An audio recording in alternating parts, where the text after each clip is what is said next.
Hi friends, welcome back to my channel. ఎలా ఉన్నారు? నేనైతే బాగున్నాను. హోప్ మీ అందరూ కూడా బాగున్నారని అనుకుంటున్నాను. ఈరోజు వీడియో ఏంటి అంటే, ఊర్లో అందరూ కూడా గంగమ్మ తల్లి, సత్యమ్మ తల్లి, కాళికాదేవి తల్లికి పొంగుపాలు పెట్టుకుంటున్నారు. నాకు మ్యారేజ్ అయ్యి 6 ఇయర్స్ అయింది, బట్ నేను ఎప్పుడూ చూడలేదు. ఊర్లో మాత్రం ఒక ఇయర్కి 2 or 3 టైమ్స్ పెట్టుకుంటూనే ఉంటారు. ఊరికి మంచి జరుగుతుంది, కుటుంబాలని చల్లగా పచ్చగా చూస్తుంది అనేసి. బట్ నేను ఎప్పుడు చూడలేదు. ఈరోజు మా అత్తయ్య కూడా పెట్టుకుంటుంది. మీరు స్కూల్ నుండి రాగానే త్వరగా రెడీ అయిపోయేసి గుడి దగ్గరికి రండి, టెంకాయలు కొట్టుకుని వద్దురు అని అంటే, స్కూల్ నుండి రాగానే ఫాస్ట్గా రెడీ అయిపోయి నేను హరి కూడా వెళ్తున్నాము. ఈ మధ్య 4 days నుండి డైలీ వర్షాలు పడుతున్నాయి. అలా ఎక్కువ పడలేదు, అలా అని తక్కువ కూడా పడలేదు. అందుకే ఇలా రోడ్లన్నీ కూడా మురికిగా స్పాయిల్ అయిపోయాయి. ఇప్పుడు కార్తీక మాసం కాబట్టి గుడిని మొత్తం కూడా లైటింగ్స్తో బాగా అలంకరించారు. ఇక్కడ రోడ్డు మధ్యలో కనపడుతుంది కదా పూలదండ వేసి, ఈ తల్లిని వీధి గంగమ్మ తల్లి అంటారు. ప్రతి ఒక్కరు కూడా కాళికాదేవి తల్లిని అలాగే వీధి గంగమ్మ తల్లిని కూడా పూజించుకొని ఇంటికి వెళ్తారు. ఇక్కడ ఆడవాళ్ళందరూ కూడా బెల్లమన్నం వండుతున్నారు పొంగబాలకి. ఈ హరి నేను రాకముందే షన్ను ఇక్కడే వచ్చేసి ఆడుకుంటూ ఉంది. ఇక్కడైతే టెంకాయలు నోట్ చేసుకుంటున్నారనమాట, ఎవరు ఎన్ని కొట్టారు అనేసి. ఎందుకు అనేసి నేను హరిని అడిగితే, ఇలా పొంగుబాలు పెట్టుకున్న రోజు కంపల్సరీ 101 టెంకాయలు కొట్టాలి అంట. అందుకే అలా నోట్ చేసుకుంటే టోటల్ ఎన్ని కొట్టారో తెలుస్తుంది కదా. అప్పుడు లాస్ట్లో ఒకవేళ తక్కువ టెంకాయలు కొట్టి ఉంటే ఎన్ని టెంకాయలు కొడితే 101 టెంకాయలు అవుతాయో అన్ని టెంకాయలు తెప్పించి వీళ్ళు లాస్ట్లో కొడతారు అని చెప్పాడు. అప్పటి వరకు నాకు తెలియదు. బెల్లమన్నం మొత్తంని కూడా ఇలా దేవుడికి ప్రసాదంగా పెట్టి పసుపు కుంకుమలు అలాగే పూలతో దేవుళ్ళని అలంకరించి తర్వాత టెంకాయలు కొట్టుకుంటున్నారు అందరూ కూడా.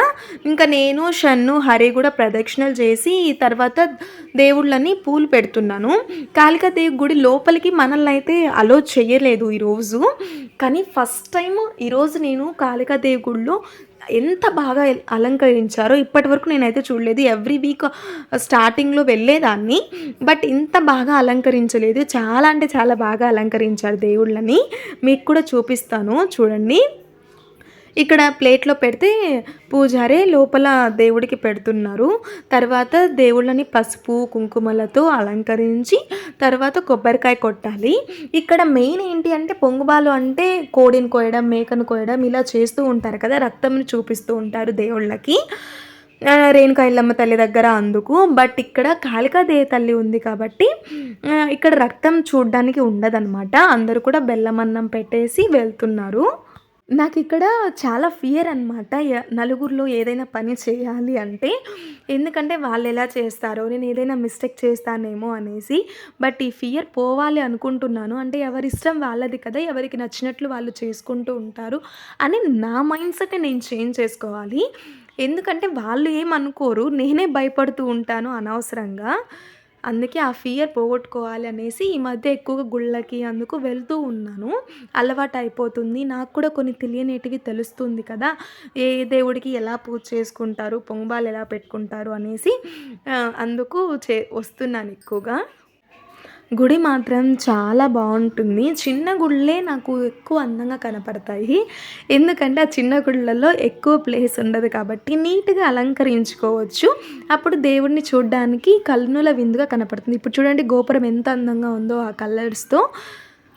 ఇలా లోపల కొబ్బరికాయ కొట్టుకున్న తర్వాత బయటికి వచ్చి వీధి గంగమ్మ తల్లి దగ్గర కూడా కొబ్బరికాయ కొట్టి పూజించుకుని దండం పెట్టుకున్నాము మేమందరం కూడా. నేను దండం పెట్టుకునే క్లిప్, నేను పూజ చేసే క్లిప్ మొత్తం కూడా మిస్ అయిపోయాయి. ఇంకా నేను వచ్చి హరి తీస్తుంటే నేను తీసుకొని మా అత్తయ్య దండం పెట్టుకొని పూజ చేసుకుంటుంటే ఆ క్లిప్ అయితే తీసాను. మీ ఊర్లో ఏ దేవుడికి పొంగుబాలు పెట్టుకుంటారు, ఎలా పెట్టుకుంటారో ప్లీజ్ టు కామెంట్.